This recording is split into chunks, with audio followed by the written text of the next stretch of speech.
बेलापुर गांव में रामू और उसकी पत्नी गायत्री रहते थे। गायत्री चाय की बहुत शौकीन थी। जैसे ही सर्दी का मौसम आता वह चाय की रट लगा देती। उसका पति रामू मेहनत मजदूरी करके कुछ पैसे जमा करता, लेकिन वह चाय की इतनी बड़ी शौकीन थी। चाय घर में कुछ सामान रहे या ना रहे, चाय का सामान हर समय रहता था। रामू को जब भी अपनी मजदूरी मिलती तो वह अपने घर का राशन तथा चीनी चाय व एडवांस में कर लेती थी।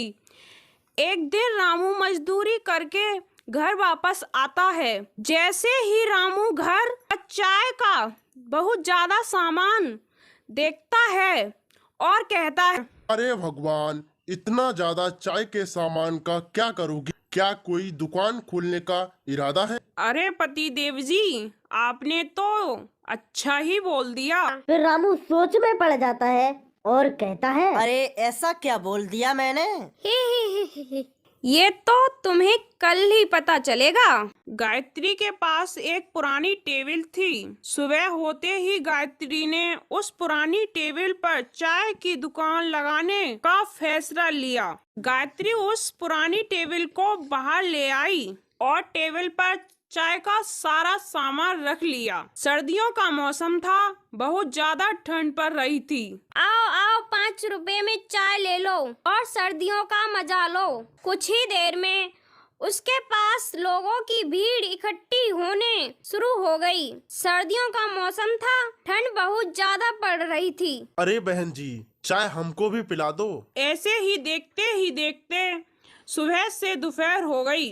रामू बड़बड़ाता हुआ घर से बाहर आया। अरे अब सारा दिन लोगों को चाय ही पिलाती रहोगी या घर में खाना भी बनाओगी? अरे हाँ, तो कौन सी आफत आ रही है? देख नहीं रहे हो, बीवी बिजनेस कर रही है, खुद ही बना लो खाना। अरे कुछ तो समझो, बनाऊंगा कैसे? चूल्हा तो तुम्हारे पास है। अरे हाँ, मैं तो भूल ही गई थी।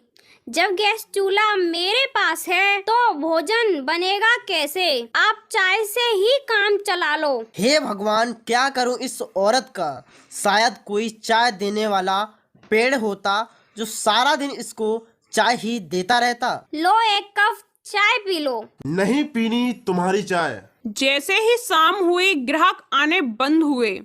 गायत्री ने गैस चूल्हा उठाया और घर के अंदर ले गई और उसे पर रोटी बनाने लगी और कुछ बची हुई चाय को उसने एक पेड़ की जड़ में चढ़ा दिया। जब गायत्री अपने आंगन में झाड़ू लगा रही थी, तभी उसकी नजर आंगन में लगे पेड़ पर गई। अरे एक रात में इस पेड़ पर इतने फल कैसे लग गए? कल रात तक तो इस पर कुछ भी नहीं था। तभी वहां पर रामू भी आ गया। अरे हाँ, इसमें तो बहुत सारे फल लगे हैं, चलो एक तोड़ कर देखते हैं। जैसे ही रामू ने फल तोड़ा तो उस फल से चाय निकली। इस फल में चाय? भला ऐसे कैसे हो सकता है? चाय क्योंकि मैं एक जादुई पेड़ हूँ। कल शाम तुमने मेरी जड़ में चाय चढ़ाई, इसलिए तुम जितना चाहो उतनी चाय के फल मुझसे ले सकते हो। अरे वाह, यह तो बहुत अच्छा हुआ। अब हम बिना लागत लगाए मुफ्त की चाय बेचेंगे और खूब मुनाफा कमाएंगे। चमत्कार देखकर गायत्री और रामू बहुत प्रसन्न हुए। सुनिए जी, ग्राहक आते ही होंगे।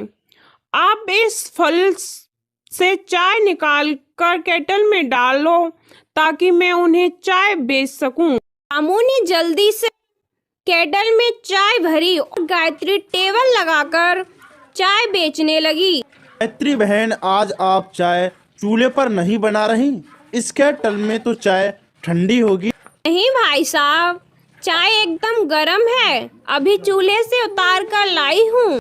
अरे भाई, इस चाय में तो बहुत स्वादिष्ट स्वाद है। अब गायत्री और भी मुनाफा कमाने लगी। वह हर रोज इस फल से निकालती और लोगों को बेचती। रोज रात को बहुत तेज आंधी तूफान चलने लगे। बहुत तेज बारिश हुई। पेड़ पर लगे सभी फल पर गिर गए। स्त्री बहुत परेशान होने लगी और भगवान से प्रार्थना करने लगी, भगवान, यह क्या सारे फल तो पेड़ से नीचे गिर गए। अब मैं ग्राहकों को मुफ्त की चाय कैसे बेचूंगी, जिससे कि सोचा था हमारे अब अच्छे दिन आएंगे, अब हम कुछ पैसा बचा पाएंगे, लेकिन लगता है कि हमें दिहाड़ी मजदूरी करके ही जीवन काटना होगा।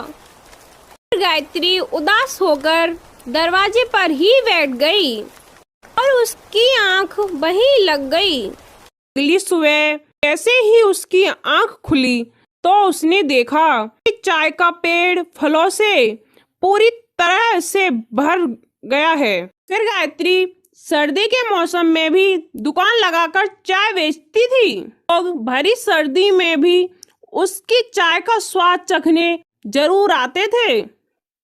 भी मजदूरी छोड़ दी और वह भी अपनी पत्नी का हाथ बटाने लगा। ना लागत बहुत ज्यादा मुनाफा होने लगा। गरीबी के दिन दूर हो गए। आपको अपने अंदर हुनर खोजना है और उस हुनर पर काम करना है, जरूर मिलेगी। लकड़ी के चूल्हे पर जो खाना बने उसकी तो कुछ बात ही और होती है, लेकिन आजकल तो गैस का जमाना है। लकड़ी के चूल्हे पर भला कौन खाना बनाता है, लेकिन जो मजबूर हैं वह क्या ही करें। ऐसी ही एक कहानी है शीतल की। शीतल गांव के एक गरीब घर की लड़की थी। उसके माता पिता के पास ज्यादा पैसे नहीं थे, इसलिए वह हमेशा से चाहते थे हमारी जिंदगी तो खत्म होने को है, लेकिन हमारी बेटी शीतल के लिए अच्छी जिंदगी मिलनी चाहिए। हाँ, मैं शीतल की शादी किसी अमीर घर में कराऊंगा। शीतल की पूरी जिंदगी आराम से बीतेगी। लेकिन किसी किसी को आराम और सुख इतनी आसानी से नहीं मिलते। शीतल उनमें से ही एक है। खैर, बहुत कोशिशों के बाद शीतल की शादी अमीर घर में हुई।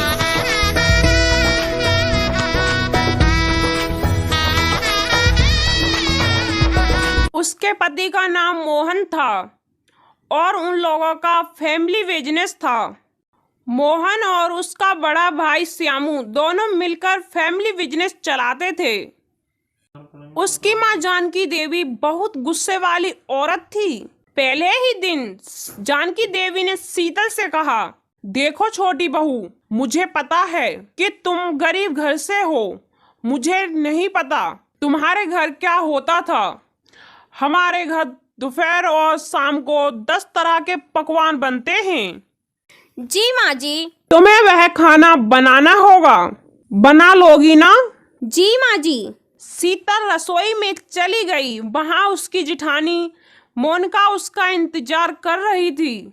दीदी, अब हमें क्या क्या बनाना है? अरे पागल, हमें नहीं, तुझे बनाना है। ले पकड़ लिस्ट को और काम पर लग जा। मैंने बहुत खाना बनाया है, आज के बाद जिम्मेदारी तेरी है। शीतल के हाथ में जिम्मेदारी सौंप कर मोनिका आराम करने चली गई।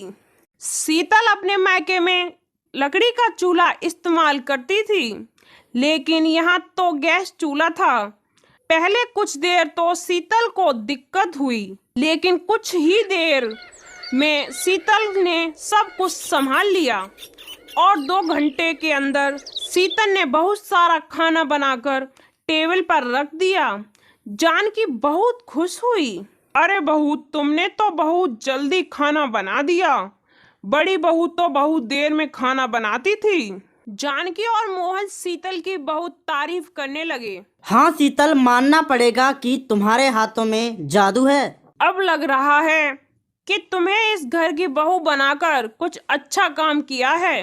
शीतल को अब लगने लगा कि उसके नसीब में सुख और खुशी है, लेकिन उसे नहीं पता था कि जानकी के मुंह से तारीफ सुनकर उसकी जेठानी मन ही मन जल रही है। बहुत तारीफ कर रही है बुढ़िया। एक बार इसकी मौत हो जाए फिर मजा चखाऊंगी सबको। मोनिका और श्यामू ने पूरा प्लान पहले ही तैयार कर लिया था। 1 महीने बाद जानकी की तबीयत अचानक से बिगड़ गई और उसे अस्पताल में भर्ती कराना पड़ा, लेकिन कुछ फायदा नहीं हुआ। जानकी की मृत्यु हो गई। श्यामू और मोनिका इसी समय का इंतजार कर रहे थे। वह दोनों प्रॉपर्टी और बिजनेस हड़पने के लिए फेक कागजात तैयार करके ही बैठे थे। जानकी के अंतिम संस्कार के तुरंत बाद श्यामू ने मोहन से कहा, मोहन, माँ ने मुझे सब कुछ लिख दिया है। अब यह बिजनेस प्रॉपर्टी सब मेरा है। यह सुनकर मोहन की रूह कांप उठी। यह क्या कह रहे हो भैया? माँ ने यह सब कब लिख दिया? तुम झूठ बोल रहे हो भैया। अच्छा, झूठ बोल रहा हूँ? तो यह सब क्या है? श्यामू ने फर्जी कागज दिखाए। यह फर्जी है, आप झूठे हो। फर्जी है तो कोर्ट में केस करके यह सब वापस ले ले, तब तक घर से बाहर निकल। श्यामू और मोनिका ने मोहन को घर से निकाल दिया। मोहन को कुछ समझ में नहीं आ रहा था कि यह मेरे साथ क्या हो रहा है। शीतल, यह क्या हो गया? हम तो रास्ते पर आ गए, अब क्या होगा? केस करने के लिए पैसे चाहिए, लेकिन बैंक अकाउंट भी भैया के नाम पर है। आप चिंता मत करिए जी, सब कुछ ठीक हो जाएगा। अब कैसे ठीक होगा शीतल? सब कुछ बर्बाद हो गया। हम खाएंगे क्या और रहेंगे कहाँ? मोहन पूरी तरीके से टूट गया। उसे गरीबी की आदत नहीं थी, लेकिन शीतल तो बचपन से ही गरीबी में जी रही थी। वो मोहन को लेकर मेन रोड के पास वाली बस्ती में रहने लगी। शीतल, आज तुम ना होती तो मेरा क्या होता? मैं तो मर ही जाता। ऐसा मत कहिए जी, मैं आपको मरने नहीं दूंगी। रुकिए, मैं कुछ खाना बनाती हूँ। अरे, खाना बनाने के लिए चावल दाल कुछ तो चाहिए, वो सब कहाँ से मिलेगा? बस्ती के गरीब लोग अमीर लोगों के जैसे खुदगर्ज नहीं होते हैं, उनसे सब कुछ मिल जाएगा। मुझे लकड़ी का चूल्हा जलाने की आदत है। आप बैठिए, मैं कुछ करती हूँ। लेकिन खाना बनाओगी कैसे? यहाँ तो गैस सिलेंडर भी नहीं है। शीतल ने लकड़ी का चूल्हा बना लिया और उस पर दाल चावल बना लिए। अरे वाह, क्या सुगंध आ रही है। मोहन ने पहला निवाला मुंह में दिया तो उसके तो होश ही उड़ गए। अरे, दाल चावल इतने स्वादिष्ट बनते हैं, इसका मुझे पता ही नहीं था। इसमें लकड़ी के चूल्हे की भी एक सुगंध आ रही है। इसकी वजह से खाना और भी स्वादिष्ट है। मोहन ने दाल चावल पेट भर के खाए और काम की तलाश में चला गया। कुछ महीने मजदूरी करके उसने कुछ पैसा जमा कर लिया और फिर एक वकील को बुला लिया। वह वकील मोहन की झोपड़ी में आया और केस की बात करने लगा। वकील की फीस सुनकर मोहन ने कहा, अरे वकील साहब, इतना पैसा तो मेरे पास अभी नहीं है। तो फिर तो जीतना बहुत मुश्किल है। अरे वकील साहब, काम की बात तो बाद में होती रहेंगी, पहले खाना खा लेते। शीतल ने मिट्टी के चूल्हे पर बना हुआ पनीर वकील को खिलाया। फिर वकील इतना खुश हुआ कि वह केस फ्री में लड़ने के लिए तैयार हो गया। उसने कहा, ऐसा खाना मिलता रहा तो मैं केस फ्री में लड़ता रहूंगा। और भाभी, आप यहाँ क्या कर रही हैं? अरे, आपको तो कोर्ट के बाहर होटल खोल लेना चाहिए। वहाँ इतना अच्छा खाना नहीं मिलता। आप चलिए, मैं सारा बंदोबस्त कर दूंगा। वकील ने कोर्ट के बाहर होटल खुलने की परमिशन दिलवा दी। वहां मिट्टी का चूल्हा बनाकर शीतल खाना बनाने लगी। खाने की खुशबू सुनकर आसपास के लोग वहां खाना खाने आ गए। मिट्टी के चूल्हे का खाना खाकर सभी दीवाने बन गए और शीतल का होटल धूमधाम से चलने लगा। कुछ ही महीनों में उसने बहुत ज्यादा पैसा कमा लिया और होटल को भी बड़ा कर लिया। इस पैसों से मोहन ने अपने भैया भाभी पर केस कर दिया। श्यामू और मोनिका केस हार गए और उन्हें जेल जाना पड़ा। मोहन को सब कुछ वापस मिल गया और मोहन अपना व्यापार संभालने लगा। शीतल मिट्टी का और होटल संभालने लगी। ऐसे ही वे दोनों खुशी खुशी रहने लगे। शीतल ने बहुत सारा खाना बनाकर टेबल पर रख दिया। अरे बहू, तुमने तो बहुत जल्दी खाना बना दिया। बड़ी बहू तो बहुत देर में खाना बनाती थी।